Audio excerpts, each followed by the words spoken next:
中国周四公布了上半年中国经济成绩单，稳中加固、稳中向好的中国经济也向世界经济复苏输出正能量。另一方面，中国国内疫苗接种加快推进，国产疫苗出口加速，也体现了中国担当。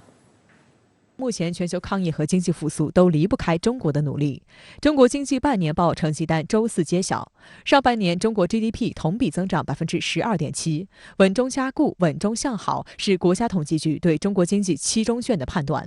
总的来看，上半年国民经济持续稳定恢复，稳中加固、稳中向好。但也要看到全球疫情持续演变，外部不稳定、不确定因素较多，国内经济恢复不均衡。 巩固稳定恢复发展的基础仍需努力。值得注意的是，中国上半年进出口规模创下了历史同期最好水平，与2019年同期相比也增长了22.8%。月度进出口已连续13个月实现同比正增长。海关统计数据显示，上半年中国对前3大贸易伙伴东盟、欧盟、美国分别进出口2.66万亿元、2.52万亿元、2.21万亿元，分别增长27.8%、26.7%、34.6%。 在新冠疫情肆虐全球的特殊背景下，中国经济之于世界的重要意义尤为凸显。世界银行6月期全球经济展望报告显示，2021年全球经济增长预计将达到5.6%左右，是近50年来最大增速，也是近80年来最大的衰退后增速。当前世界经济正处于逐步复苏之中，但仍具有脆弱性与不确定性。而中国经济涉阶而上、优化升级，无疑向世界持续输出更多正能量。 中国经济的世界贡献直观表现为强劲的增量创造。上月初，世界银行将今年中国经济增长预期上调至8.5%，高于此前预估的7.9%。国际货币基金组织亚太部助理主任黑尔格贝格尔表示，过去10年，中国贡献了全球经济约1/3的增长量。 鉴于中国经济在全球经济中的分量，以及中国经济复苏的溢出效应，中国在亚洲和全球经济复苏中发挥着重要作用。 中国本身这种经济的增长，就是世界经济稳定的压舱石。从这个角度来说，中国经济目前这样一系列可喜的数据，不仅仅是对于中国自身而言具有非常重大的意义，对于整个世界经济的复苏也是一个非常积极的信号。当前中国新冠肺炎疫情形势总体平稳，但全球仍处于高位流行态势。为了早日建立免疫屏障，中国国内疫苗接种加快推进，国产疫苗出口加速。 截至2021年7月13号，中国累计报告接种新冠病毒疫苗突破14亿剂次，约50%人口已接种。截至目前，中方已向全球100多个国家和国际组织提供了5亿多剂疫苗和原液，相当于当前全球疫苗总产量的1/6。 总部设在瑞士日内瓦的全球疫苗免疫联盟周一宣布，已同中国国药集团和科兴公司签署大批量预购协议。这意味着国药疫苗和科兴疫苗进入新冠肺炎疫苗实施计划疫苗库，这将有助于缓解目前发展中国家面临的疫苗供应短缺现状，推动疫苗分配的公平性与可及性。中国疫苗入库是中国以实际行动践行疫苗全球公共产品承诺的重要体现。 自新冠疫情爆发以来，中国最早提出并积极践行疫苗作为全球公共产品的承诺。中国承诺在今年10月底前可向 COVAX 提供1.1亿剂新冠疫苗，后续长期供货。 中国在这种疫苗的研制，乃至于在全球疫情防控的疫苗推广当中，实际上充分地体现了一种合作共赢的理念，体现出一种人类命运共同体的担当。这种理念、这种担当，对于未来无论是全球疫情的防控，还是其他公共问题的解决，都是宝贵的智慧财富。好的，马上来连线特约评论员管瑶。 管先你好，那么外交部发言人华春莹宣布，国家主席习近平将于周五在北京以视频方式出席亚太经合组织领导人非正式会议。那管先，您对此怎么来前瞻呢？是的，刘芳。那么去年 APEC 峰会呢是在11月进行的，今年呢提前了4个月召开，但是呢沿袭去年的安排，那么本次会议呢仍然是在云端以视频连线的方式进行。我想这也从一个侧面见证了本次会议的议程重要性。 华春莹介绍，本次会议主题呢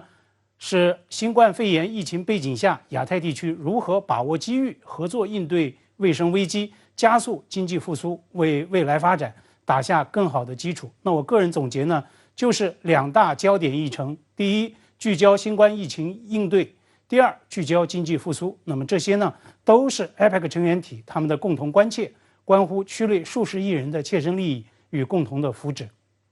中国作为全球第2大经济体，在全球大国中率先取得抗疫斗争的重大战略成果。去年呢，也在全球大国中唯一实现经济正增长。当然，在区内这2大最紧迫的议程上，中国的理念、主张和作为都将成为本次峰会的共同关注。也因此呢，习近平明天的讲话备受各方期待。同时呢，我们从10点来看，北京天安门广场刚刚举行了盛大庄严、气势恢宏的中共100年华诞庆祝活动。中国最高领导人这次呢参加 APEC 峰会，是继上周中共与世界政党领导人峰会之后出席的又一场多边峰会。那么大就要有大的样子，大国大党开启新征程，将给外部世界带来哪些机遇与可能？明天的讲话将会开启一个很重要的观察窗口，世界呢将会从中国最高领导人的峰会讲话中来寻找方向与答案。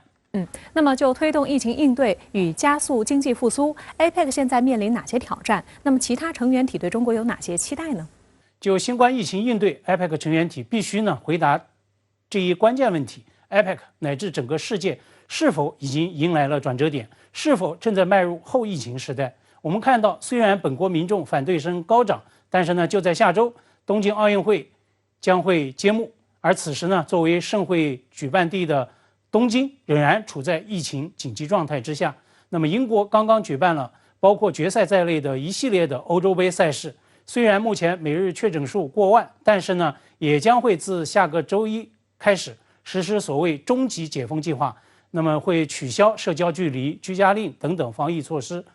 英国当然并不是 APEC 的成员，但是呢，英国的这种争议做法势必会再度引发对如何准确评估战役态势的激辩，那么对如何平衡把握战役需要和社会经济恢复的热议。那么 APEC 要讨论疫情应对这些争议是无法回避的。那么关于疫情应对，中国最高领导人在去年的 APEC 峰会视频讲话中就特别强调，要加强疫苗研发和交流，努力让疫苗成为全球的公共产品。在全球范围内，习近平是首位就新冠疫苗的全球公共产品属性做出论述与承诺的大国领袖。他也特别关切疫苗的可及性与可负担性问题。那么这2点呢，正是全球免疫鸿沟之所以形成的2大痛点所在。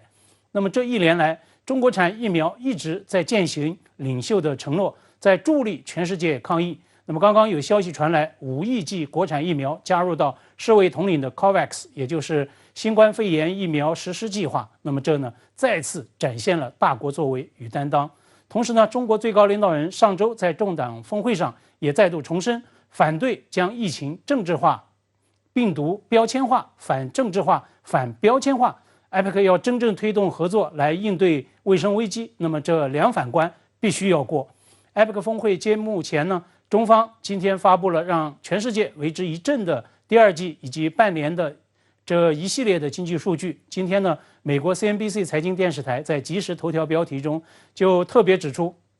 ，Retail sales beat expectations， 中国6月最新公布的零售数据超预期。显然呢，在 CNBC 看来，这是中国大市场的机遇所在。但是呢，也正如习近平上周在政党峰会上所犀利警示的，发展是世界各国的权利，而不是少数国家的专利。要共同反对任何人搞技术封锁、科技鸿沟、发展脱钩。那么，任何以阻挠他国发展、损害他国人民生活为要挟的政治操弄，都是不得人心的，也终将是徒劳的。APEC 要推动经济复苏，实现全面增长，必须呢要在反脱钩、反技术封锁上来汇聚共识，来争取最大的公约数。好的，谢谢管尧先生在线点评，请您保持在线，稍后我们还将继续来连线，